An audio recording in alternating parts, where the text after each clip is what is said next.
Toto už nie. Element to spravil veľmi dobre. Hladík je v pokutovom území. Jan Hladík dáva parádny gól. Veľmi dobre to trafil.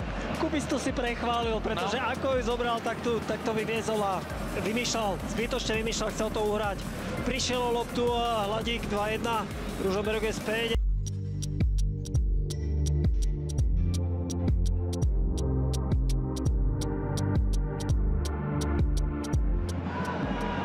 Barsegian pri lopte.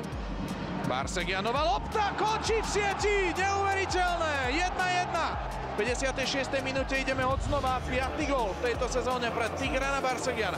Tak nakoniec trafil žrť.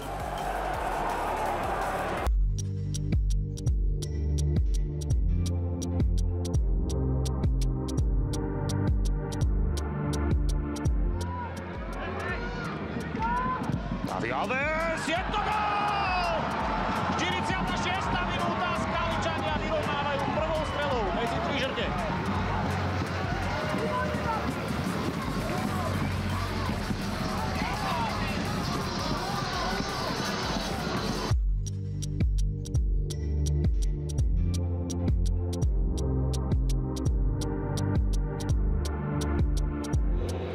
Takisto ako Sanusi, urobí to dobre jeho kľúčky, lopta v pokutovom území, Sanusi, obalovačka, krásny moment a Podbrezová vyhráva 1-0. 41.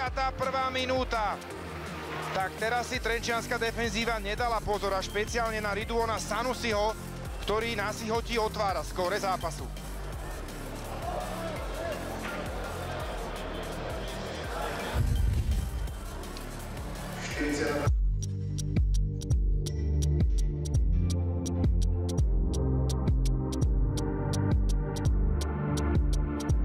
Ľava doprava a začínajú veľkou hrúbkou v defenzíve, po ktorej sa práve nový muž Bryce Donkor môže dostať k zakončeniu.